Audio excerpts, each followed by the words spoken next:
Bonjour, aujourd'hui dans l'étude des aéronefs, on va rentrer de plein pied dans l'étude du moteur à piston et on va en étudier la description, d'accord? À votre avis, ça sert à quoi une soupape? Vous avez peut-être déjà entendu ce mot, relâcher la soupape, tout ça, donc à quoi ça sert dans un moteur à piston? Alors on va décrire donc ce groupe motopropulseur, hein, ce moteur à piston et à hélice. Et déjà, on va rapidement voir que on peut avoir plusieurs moteurs et plusieurs moteurs sur un avion, d'accord? Donc un moteur, ça s'appelle un monomoteur. Quand on a deux moteurs, ça s'appelle un bimoteur. Trois moteurs, un trimoteur. Quatre, un quadrimoteur. Un hexamoteur, c'est six. Donc vous voyez, c'est à chaque fois la racine grecque ou latine au début qui vous dit si c'est le nombre de moteurs que vous avez sur votre avion. D'accord? Donc ça, c'est un peu de vocabulaire assez intuitif, hein, mais qu'il faut connaître. Ensuite, on va décrire ce groupe motopropulseur. Donc là, je vous montre un petit schéma d'ensemble. Donc vous voyez qu'en fait, on a un réservoir de carburant tout à droite, d'accord? Donc tout par de là, le carburant, qui va alimenter, donc si vous suivez le petit tube vert, qui va alimenter le carburateur, donc dans ce cas-là, avec ensuite une manette des gaz qui va envoyer donc le carburateur qui va mélanger ce carburant avec de l'air, d'accord? Tout ça, ça va rentrer, ça va passer dans le gros tube bleu horizontal que vous voyez, avec un papillon des gaz qui va être plus ou moins ouvert et donc qui va envoyer plus ou moins de mélange carburant-air, d'accord? Et tout ça, ça rentre dans le moteur. Là, vous voyez au cœur du moteur, vous voyez un piston avec un cylindre, le cylindre orange, et bon, donc le culbuteur, les bougies, tout ça. Voilà, vous avez ce système-là, d'accord? Qui va faire tourner le moteur, qui va monter, descendre, et donc un mouvement alternatif. Et ça va se transmettre, on va le voir plus en détail tout à l'heure, ça va donner un mouvement rotatif qui va faire tourner l'hélice qui est devant. Vous voyez une hélice, un écorché d'hélice, je ne sais pas si ça s'appelle un écorché, mais une hélice un peu arrachée en bois, là, complètement à gauche. Voilà. Donc ça, c'est le schéma d'ensemble, et on va rentrer plus en détail dans le cylindre. Donc, on va décrire le bloc cylindre. Donc, vous voyez, le bloc cylindre, vous avez la photo à gauche, et à droite, vous avez donc les éléments. Donc, vous avez en haut à gauche une soupape d'admission. Donc, une soupape d'admission, c'est comme une porte, d'accord? Ça ferme l'ouverture de l'admission, donc dans le, dans la, j'allais dire, le cylindre, voilà. Et vous avez la soupape d'échappement aussi qui va s'ouvrir ou se fermer pour laisser partir les gaz brûlés. Voilà. Donc, le tube noir, là, donc, qui est à droite, qui va bloquer la sortie qu'on voit en rouge. D'accord. Et dedans, vous avez donc un piston, donc c'est des espèces de gros blocs, avec une bielle en dessous. Cette bielle, elle va monter, descendre, d'accord? Elle va faire monter et descendre le piston. Et en dessous, vous avez un vilebrequin et ça va tourner. D'accord. Et donc, le système bielle-vilebrequin va transformer le mouvement alternatif monter, descendre sur ce schéma en mouvement rotatif, d'accord, qui va ensuite entraîner l'hélice.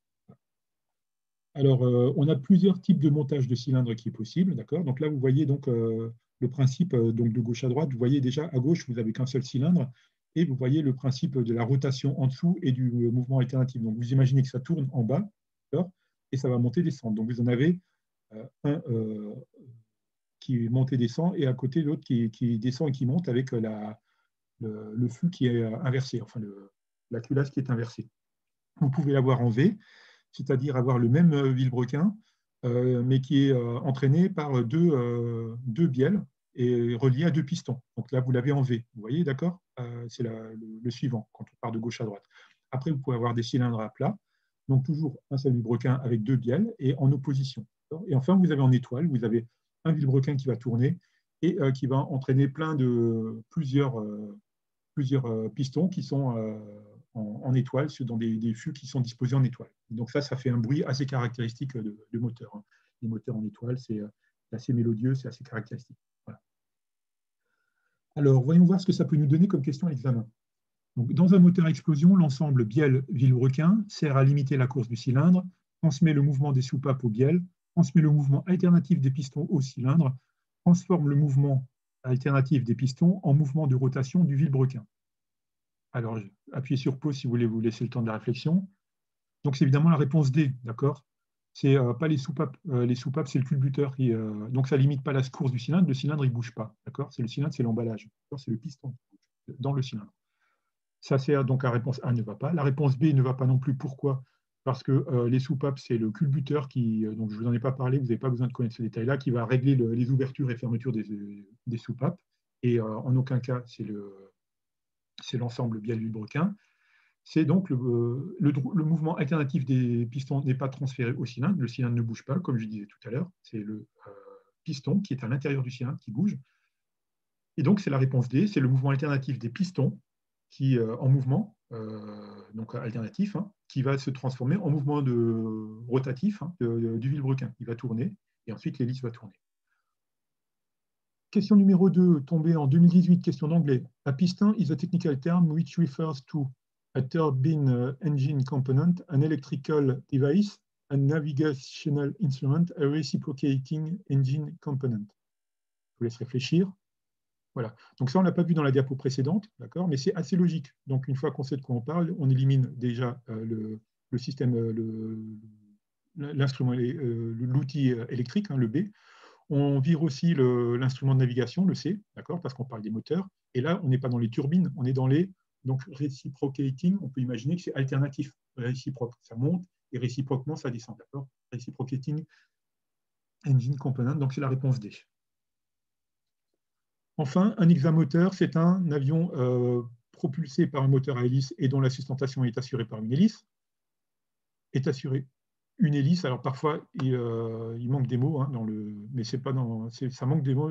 Il manque des mots dans l'énoncé. Donc dans le jour de l'examen. Donc vous ne laissez pas surprendre. Voilà, il y a des petites coquilles comme ça de temps en temps le jour de l'examen. Moi, je vous remets les questions telles qu'elles étaient. Hein. Je ne les arrange pas pour les rendre plus simples et plus correctes. Petit B, aéronef hybride dont la sustentation est assurée par 8 moteurs à hélice. Petit C, hélicoptère dont le rotor principal est composé de 8 pales. Petit D, avion propulsé par 6 moteurs. Voilà. Donc, la réponse, c'est évidemment la réponse D.